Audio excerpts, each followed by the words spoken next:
Okay guys, so welcome back to O levels business classes हमारे पास। अच्छा, अब लास्ट क्लास के अंदर हमारे पास we are done with the recruitment and selection process. हमारे पास ये जो प्रोसेस था ये कंप्लीट हो चुका था रिक्रूटमेंट एंड सिलेक्शन का। Now we are heading towards the different types of recruitment. अच्छा, जब ऑर्गेनाइजेशन हायरिंग के प्रोसेस को फॉलो करने जा रही होती है और when the organisation makes a decision that they are in need of the workers, so they are going to follow the process of recruitment and selection. लेकिन जब रिक्रूटमेंट सिलेक्शन का प्रोसेस स्टार्ट कर रहा होता है तो उसके करने से पहले ऑर्गेनाइजेशन यहाँ पे देखती है कि हमारे पास जो एग्जिस्टिंग वर्कफोर्स है, अभी जो current number of workers that are employed in the business in terms of quantity and quality, वो क्या है। उसके बाद यहाँ पे इस चीज़ को कहा जाता है वर्कफोर्स प्लान। देखो, हर डिपार्टमेंट कोई ना कोई प्लान बनाता है। Marketing department is responsible for the marketing plan. इसी तरीके से finance department is responsible for the financial plan that is known as financial budget. Similarly, we have a particular department that is known as HR department, and its function is to perform the HR functions, labor related functions, along with the workforce plan. अब ये जो workforce plan होता है, इसमें होता क्या है? Workforce plan के अंदर वो सबसे पहले देखते हैं कि हमारे जो एग्जिस्टिंग नंबर ऑफ वर्कर्स हैं that are already employed in the business in terms of quantity, वो क्या है। और उसके बाद वो देखते हैं कि फ्यूचर में उन्हें कितने नंबर ऑफ वर्कर्स रिक्वायर्ड है। अगर they are expanding according to the objective और they are in need of more workers, so they are going to follow the recruitment and selection process.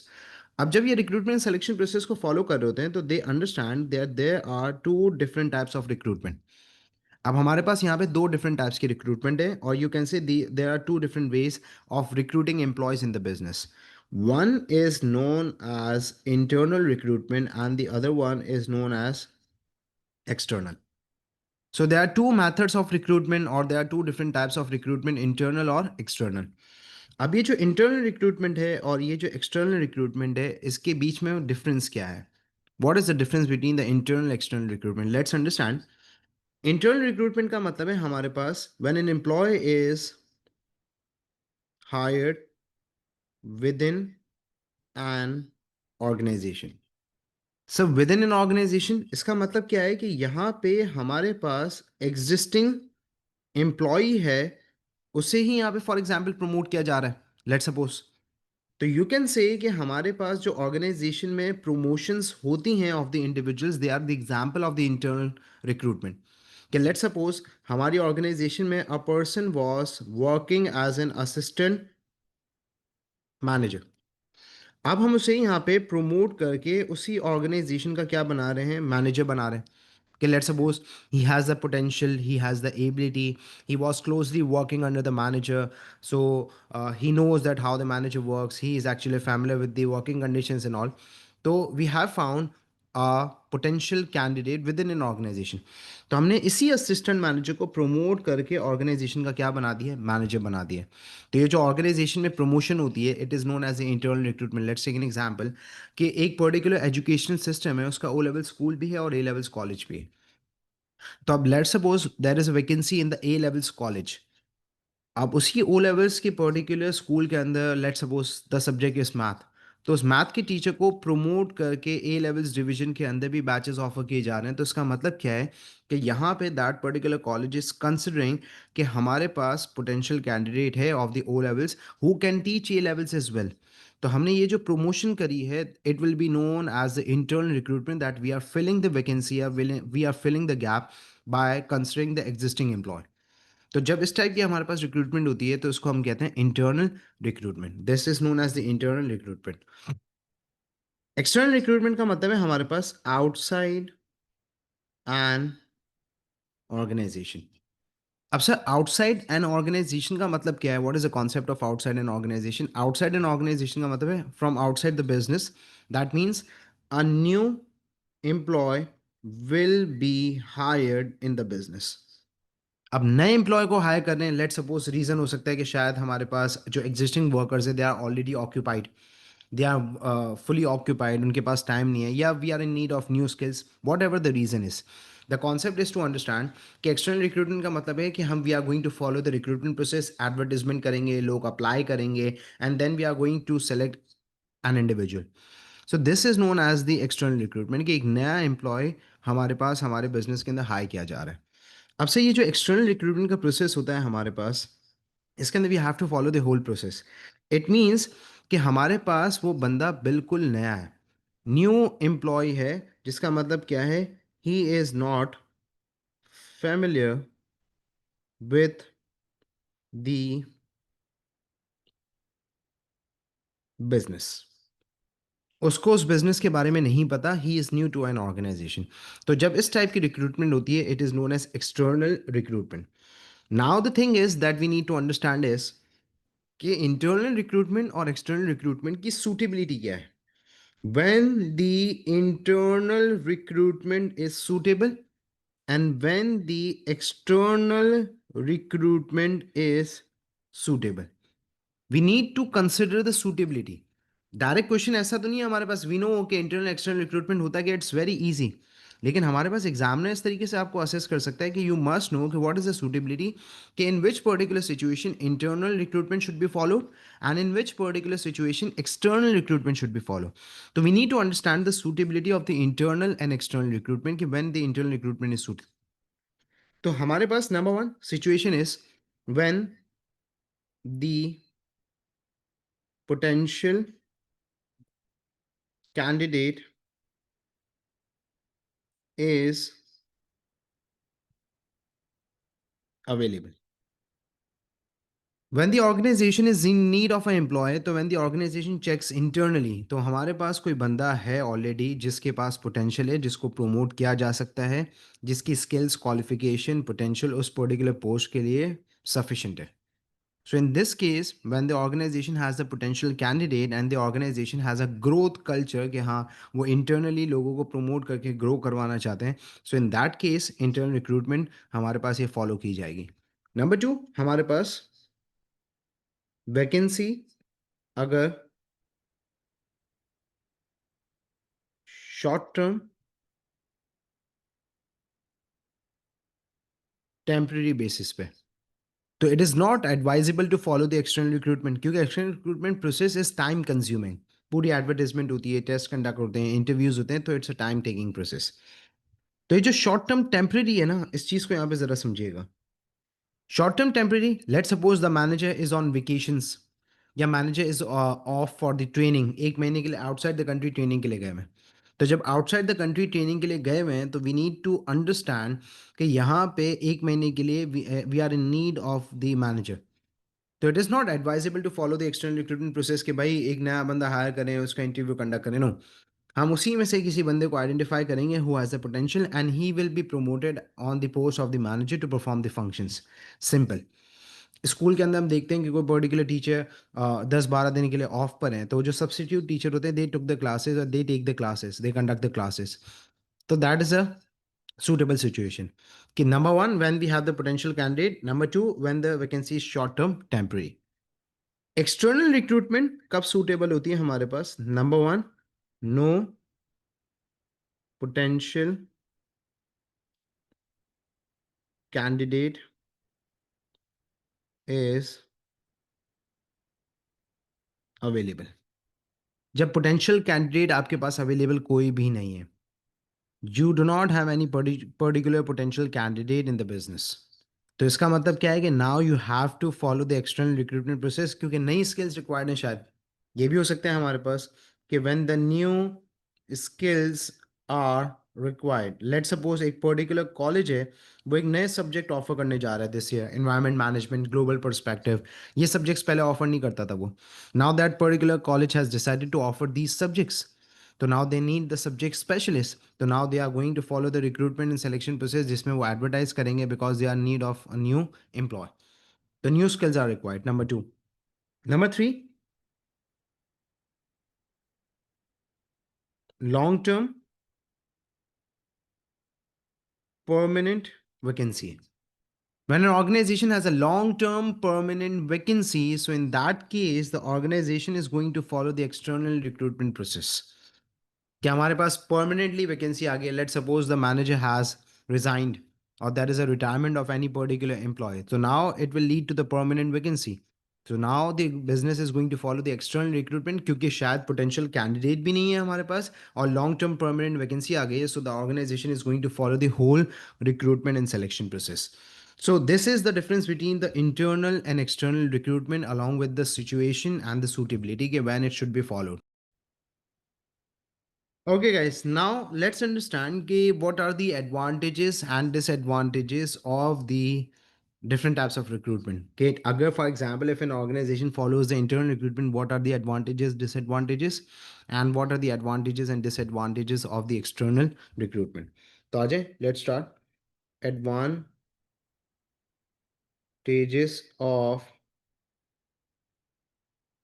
internal recruitment. हाँ भाई, what are the advantages? Number one, less time consuming. How so less time consuming? Because in the external recruitment process, we have to advertise, we have to conduct the interviews, we have to follow the test. ये सारे के सारे जो stages हैं, it makes a process time consuming. But in internal recruitment, the potential of the candidate is known. हमारे पास हमें ना interview conduct करने की जरूरत है, अगर शायद इंटरव्यू कर लिया तो कर लिया, लेकिन टेस्ट वगैरह सब कुछ फॉलो करने की जरूरत नहीं है. तो इसकी वजह से हमारे पास internal recruitment is less time consuming as compare to external recruitment. Number two, हमारे पास less cost effective. That means cheaper है हमारे पास. As compared to the external recruitment, internal recruitment is cheaper क्योंकि we do not need to follow the whole process. हमें ये advertisement वगैरह की cost face करने की ज़रूरत नहीं है. तो as compared to the external recruitment, it's a cheaper method of recruiting an employee. Number three, हमारे पास potential is known to an organization. The person, the individual who has been promoted or who has been hired by an organization through internal recruitment, we know the potential, the ability and the skills of the individual. हमें पता है उस बंदे के बारे में.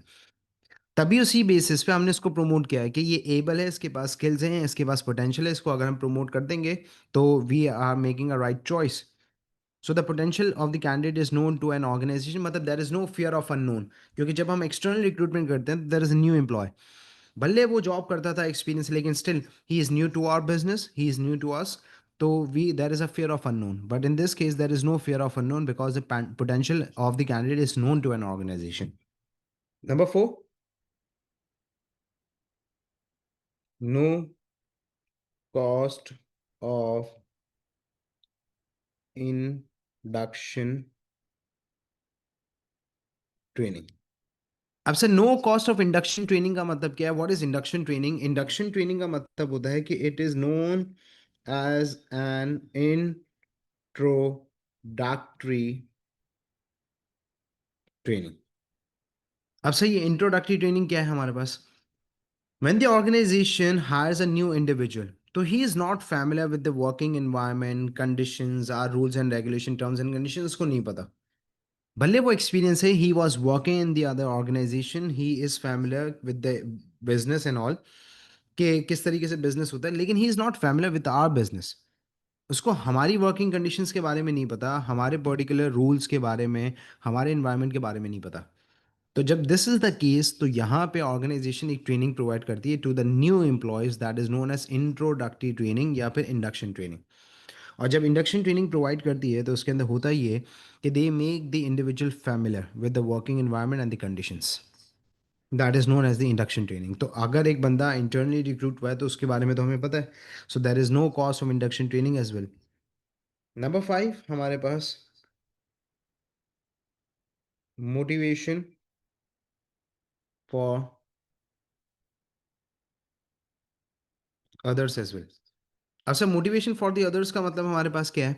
Motivation for the others का मतलब हमारे पास ये है कि वन पर्सन और one particular employee has been promoted in an organization, so it is considered that there are chances of growth. If you perform well, or if you are meeting the standards and the targets, so there is a chance of growth and promotion in an organization. So now it will be a motivation for the others as well. So this is the simple case that this is how internal recruitment can motivate the others to work hard, to perform well, or to get motivated, because there is a chance of growth in an organization. So these are the advantages. अब हमारे पास है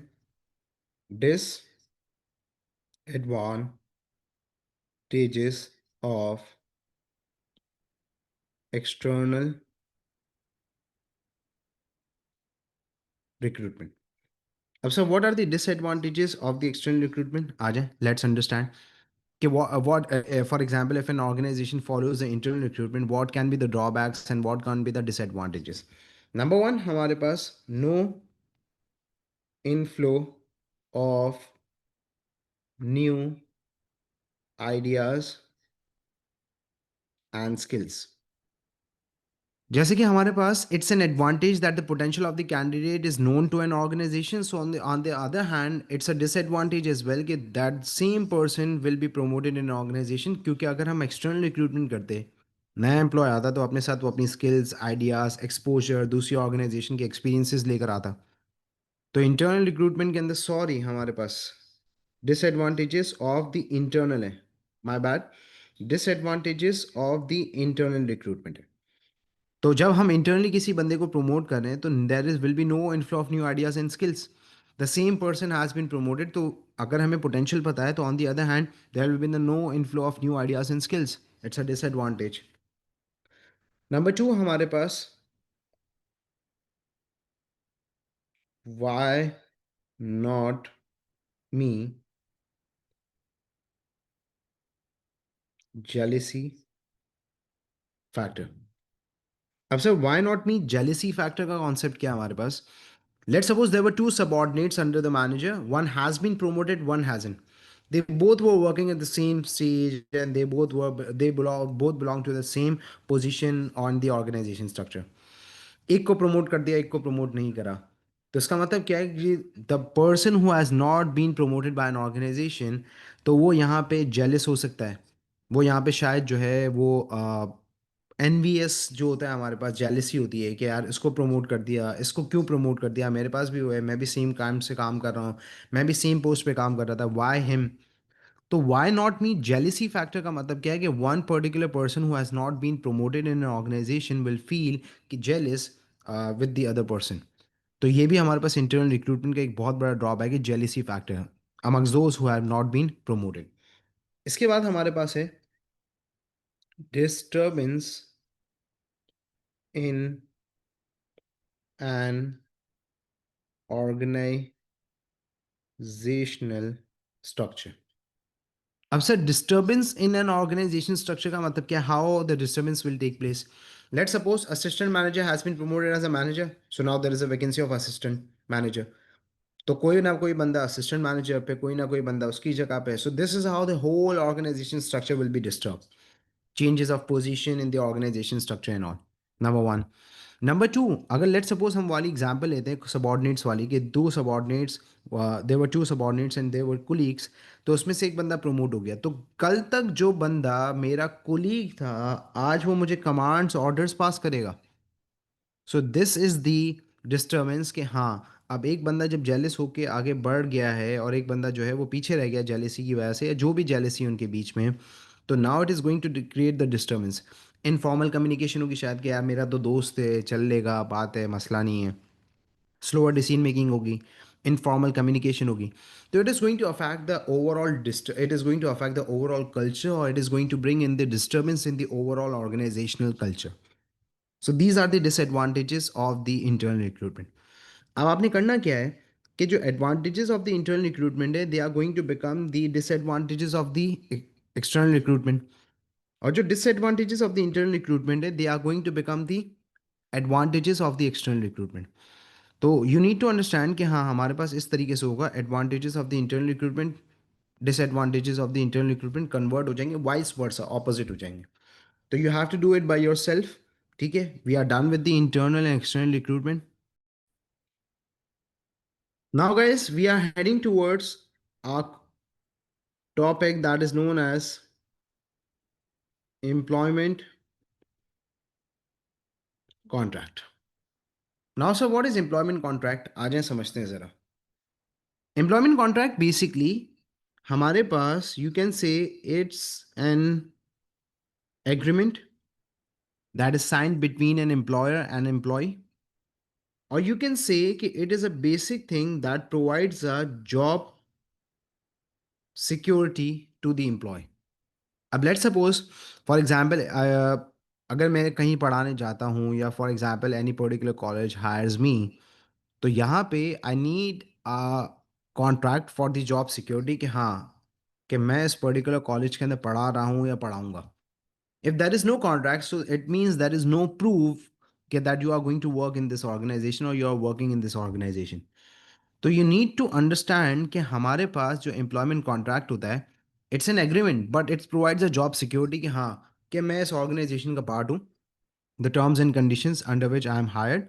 So यहाँ पे it is going to work as a proof plus organization के लिए भी benefit होगा कि सारी terms and conditions mentioned हैं, तो there is no chance of breach of contract. ना एम्प्लॉयर ब्रीच ऑफ कॉन्ट्रैक्ट करेगा ना एम्प्लॉय ब्रीच ऑफ कॉन्ट्रैक्ट करेगा, क्योंकि terms and conditions and clauses are set and outline. तो employment contract it's an agreement that is sign between an employer. अब sir ये जो employment contract है इसको हम डिफाइन कैसे करेंगे? तो अगर लेट सपोज एग्जाम में आपसे पूछ लेता है for the 2 marks define the term employment contract, so how you are going to define? Employment contract is an agreement that is sign by employer and an employee, which outlines the duties, responsibilities,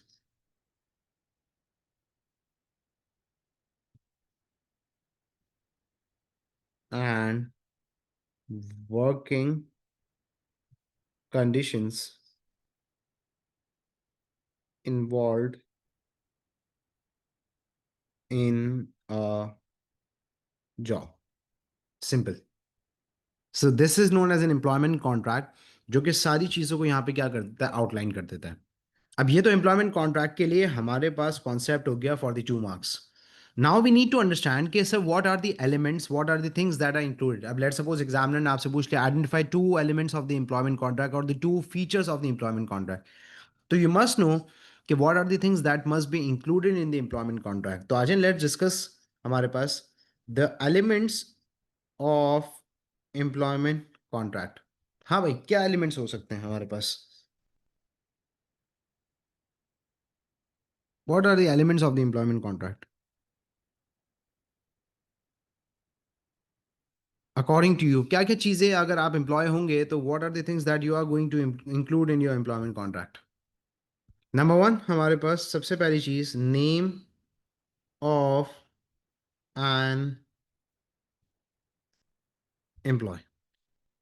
अब से name of an employ क्यों? क्योंकि जितने भी employees हैं सबका contract तो different होगा ना हमारे पास, सबकी same working conditions, duties and responsibilities नहीं होगी.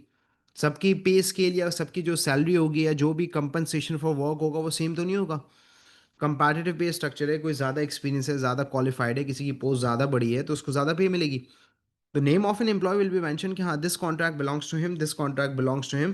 तो यहाँ पे एक सिक्योरिटी होगी ताकि सबकी working conditions, terms and conditions different होंगी. नंबर टू, हमारे पास job entitlement, that means designation. अब से जॉब इंटाइटलमेंट डेजिग्नेशन का मतलब क्या है? कि what is your post, what is your designation in the organisation. आप academic coordinator in the college hire हुए हैं, आप प्रिंसिपल हैं, आप हेड ऑफ डिपार्टमेंट हैं, आप अकाउंटेंट हैं, आप आईटी के अंदर मेंबर हैं, जो भी है. जो जॉब इंटाइटलमेंट का मतलब क्या है कि it is going to mention कि व्हाट इज योर स्टेटस और the post in an organisation or for what particular designation or post you have been hired. This is the position of an individual in the organization structure.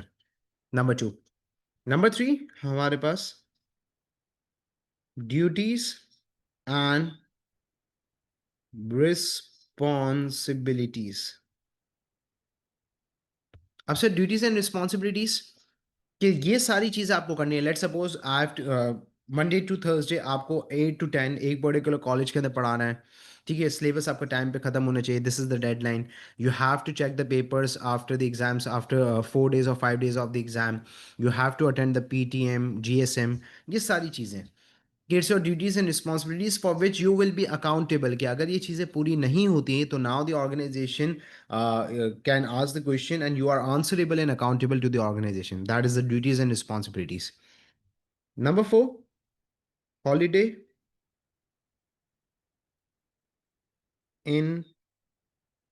Entitlement. अब sir holiday entitlement का मतलब क्या है कि अब let suppose we need to understand कि there are two types of employees, एक होते हैं पार्ट टाइम एम्प्लॉयज, एक होते हैं full time employees. Part time employees को ये हॉलीडे इंटाइटलमेंट गैजेटेड जो हॉलीडेज होते हैं, जैसे हमारे पास ये इंडिपेंडेंस डे है, ईद है, कल्चरल हमारे पास ऑफ्स होते हैं, वो तो सही है, वो तो सबको मिलेंगे। लेकिन इसके अलावा हमारे पास जो फुल टाइम एम्प्लॉयज को हॉलीडे इंटाइटलमेंट होती, या जो पर्टिकुलर हमारे पास ऑप्शंस होते हैं, वो पार्ट टाइम एम्प्लॉयज के पास नहीं होते, क्योंकि वो तो वैसे ही पार्ट टाइम है, कुछ लिमिटेड वर्किंग आवर्स के लिए they are coming to an organisation. तो फुल टाइम एम्प्लॉयज़ के लिए होता है कि आपको कैजुअल लीव्स मेंशन होंगी, कि आप मंथ के अंदर एक कैजुअल ऑफ ले सकते हैं। तो इसी तरीके से 12 days 12 ऑफ्स पर ईयर हैं आपके पास। मेडिकल लीव्स 10 साल की 10 अलाउ हैं आपको।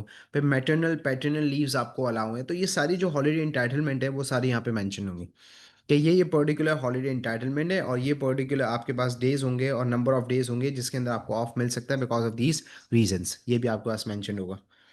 फिर नंबर 5, नेचर, और यू कैन से the type of the contract, कि अब जो टाइप ऑफ द कॉन्ट्रैक्ट है वो आपको बता दिया जाएगा। मतलब आपकी जो वर्किंग कंडीशंस हैं जिसके लिए आपको हायर किया जा रहा है, लेट सपोज आपके पास यहाँ पे जो है आपकी हायरिंग हो रही है, वो किस बेसिस पे हो रही है, आपको यहाँ पे पार्ट टाइम बेसिस पे हायर किया जा रहा है, या फिर फॉर एग्जांपल आपको यहाँ पे फुल टाइम बेसिस पे हायर किया जा रहा है, या फिर आपके पास जो कॉन्ट्रैक्ट आपके साथ अभी साइन किया जा रहा है दैट इज टेम्परेरी, और you have been hired on the permanent basis. तो पूरा जो नेचर ऑफ द कॉन्ट्रैक्ट है, टाइप ऑफ द कॉन्ट्रैक्ट है, इट इज ऑल्सो मेंशन कि आप पार्ट टाइम एम्प्लॉय हैं, फुल टाइम एम्प्लॉय हैं, टेम्परेरी बेसिस पे हायर किए जा रहे हैं, परमानेंट आपके पास कॉन्ट्रैक्ट है, सब कुछ। तो clarity to the employee will be provided. Number 6, compensation for work. अब सर कंपनसेशन फॉर वर्क का मतलब क्या है, जो सैलरी वगैरह होगी वो, कि आपको ये पर्टिकुलर अमाउंट पे की जाएगी, और पे जब की जाएगी तो यहाँ पे मेथड भी मेंशन होगा, एंड यहाँ पे पेमेंट मोड भी मेंशन होगा। Now so what is payment method and payment mode? Payment method का मतलब है कि on what basis you are getting paid by an organisation. आपको फिक्स्ड मंथली सैलरी मिल रही है, या आपको यहाँ पे अर्ली वेजेस मिलेंगे, जो भी मेथड ऑफ पेमेंट होगा it will be mention. Payment mode का मतलब है how you are going to get paid, what is the medium of payment. Account transfer होगा, आपको कैश मिलेगा बाय दिस डेट, और the organisation is going to issue the cheque by this date, ये सब कुछ यहाँ पे मेंशन होगा। तो आपको ये बता दिया जाएगा कि आपकी पेमेंट मेथड ये है और आपका पेमेंट मोड ये है, दिस इज द केस। और आपके पास सेवेंथ है that is known as terms and conditions. अब सर ये जो टर्म्स एंड कंडीशंस हैं, it includes all the clauses under which you have been hired. और एक नहीं, दो नहीं, तीन नहीं, 4 दफ़ा पढ़ लेना टर्म्स एंड कंडीशंस, जो कि बहुत ज़रूरी है टर्म्स एंड कंडीशंस पढ़ना, क्योंकि इसके अंदर ऐसे ऐसे क्लॉजेस होते हैं कि जो आपके अगेंस्ट भी शायद हो सकते हैं।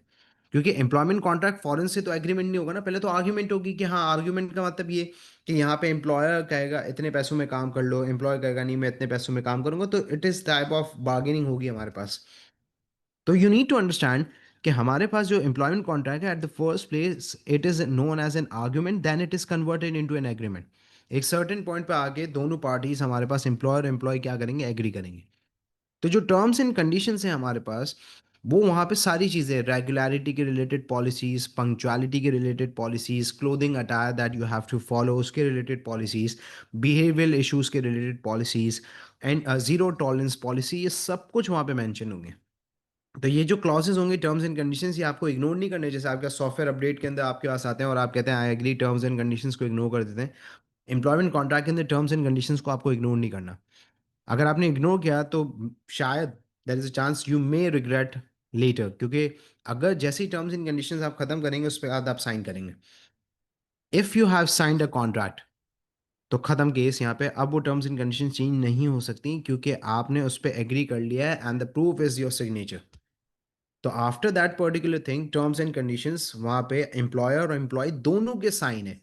और जब दोनों के साइन है तो इसका मतलब क्या है कि the thing is very clear कि एम्प्लॉयर एंड एम्प्लॉय दोनों इन टर्म्स एंड कंडीशंस पे एग्री करते हैं under which an employee has been hired. In case अगर एम्प्लॉय कोई पर्टिकुलर वायलेशन करता है तो it will be known as a breach of contract. क्या होगा? BREACH, breach of contract. और अगर ब्रीच ऑफ कॉन्ट्रैक्ट होता है from the side of the employer, तो employer can take a legal action against the employee. And if there is a breach of contract from the side of employer, so now the employee can file a lawsuit against the employer. So this is known as the employment contract and the, let's suppose कि employment contract and the elements of the employment contract, कि ये सारी चीज़ें हमारे पास include होती हैं in the employment contract.